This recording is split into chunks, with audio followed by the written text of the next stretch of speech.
সবুজ পৃথিবী গড়ার লক্ষ্যে পাহাড় থেকে সাগর উল্টো হেঁটে নজির গড়লেন সঞ্জীব দাস।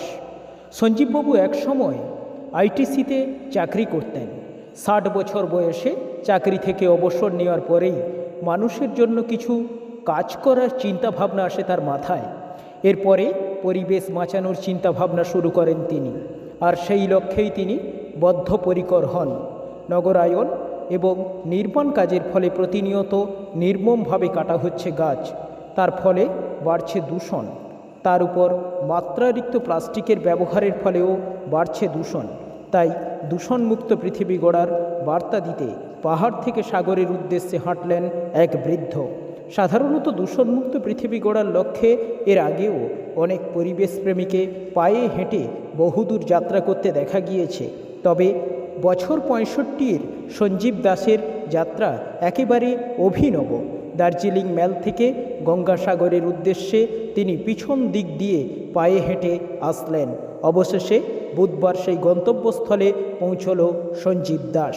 বৃদ্ধ বয়সেও সবুজ পৃথিবী গড়ার লক্ষ্যে সঞ্জীববাবুর এমন উদ্যোগকে সাধুবাদ জানিয়েছেন অনেকেই।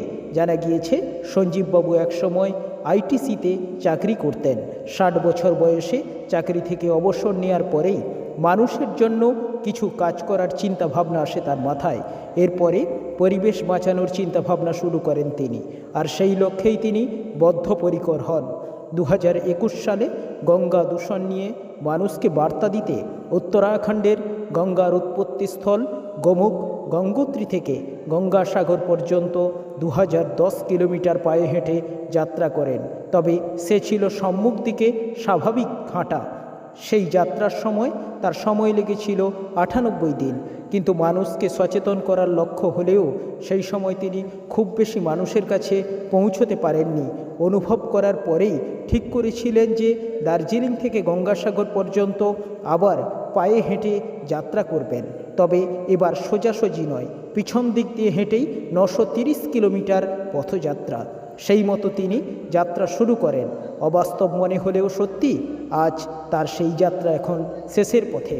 পিছন দিকে হাঁটার সময় যাতে সব কিছু দেখতে পারেন, তার জন্য রেখেছিলেন একটি আয়না। সেই আয়নার সাহায্যে পেছনের দৃশ্য দেখেছেন তিনি, আর আয়নার মাধ্যমে পেছনের রাস্তা দেখে কিলোমিটারের পর কিলোমিটার পথ অতিক্রম করেছেন এই ব্যক্তি। তার মূল বক্তব্য, তিনি সবুজ পৃথিবী দেখতে চান। সেই উদ্দেশ্যকে সফল করতে দেশবাসীকে প্লাস্টিক মুক্ত সবুজ পরিবেশ দেখার বার্তা মানুষের কাছে পৌঁছে দিতে চাইছেন। সঞ্জীব দাস বলেন, আমি সবুজ পৃথিবী চাই। সেই লক্ষ্যে সমস্ত মানুষকে বার্তা দিতে দার্জিলিং ম্যাল থেকে পিছন দিক দিয়ে পায়ে হেঁটে আসছি। তিনি কেন পিছন দিক দিয়ে হেঁটে আসছেন সে প্রসঙ্গে বলেন, আমি চাই আরও বেশি সংখ্যক মানুষের কাছে বার্তা পৌঁছে দিতে, যাতে সবুজ পৃথিবী গড়ার বার্তা আরও বেশি সংখ্যক মানুষের কাছে পৌঁছায়। তার জন্য এই উদ্যোগ। সমস্ত মানুষের উদ্দেশ্যে তার বার্তা, কেউ জল অপচয় করবেন না, গাছ লাগান, কেউ প্লাস্টিক ব্যবহার করবেন না।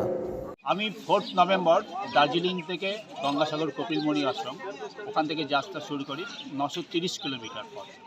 তার আগে বলে দিই, আমার নাম হচ্ছে সঞ্জীব দাস, আমার বাড়ি হচ্ছে হুগলি জেলার ত্রিবেণী। হ্যাঁ, এবং আমি একাই, এটা হচ্ছে ষোলো প্রোগ্রাম। পেছনে হাঁটার উদ্দেশ্য বলতে গেলে তার আগে একটু আমি ব্যাকে যাচ্ছি। আমি গঙ্গা দূষণ নিয়ে কাজ করেছি 2021 সালে। গঙ্গার উৎস গঙ্গোত্রী গ্লেশিয়ারের গোমুখ থেকে গঙ্গাসাগর মোহনা অবধি এই 2010 কিলোমিটার পথ পুরোটাই ফ্রন্ট ফুট আমি হেঁটে এসেছি। তখনও ছিলাম আমি একা।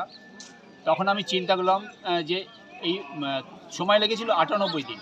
আমি বলছি এই 98 দিনে অল্প কিছু মানুষ 1,96,000 মানুষের কাছে সবুজ পৃথিবীতে এই বার্তা পৌঁছে দিয়েছি। সেটা আমার কাছে ভীষণ কম লেগেছে। সেই জন্য আমি মাথায় চিন্তা করলাম, যদি আমি উল্টো হাঁটি তাহলে কেমন হয়। তখন 10 মাস প্র্যাকটিস করেছি, 1600 কিলোমিটার শুধু প্র্যাকটিসেই লেগেছে। তারপর 4 নভেম্বর 930 কিলোমিটার পথ, ওখান থেকে দার্জিলিং ম্যাল থেকে স্টার্ট করলাম পেছন দিকে হাঁটা। আজ এই মুহূর্তে আজ এখানে 40 দিন হলো, এখানে এসে পৌঁছেছি।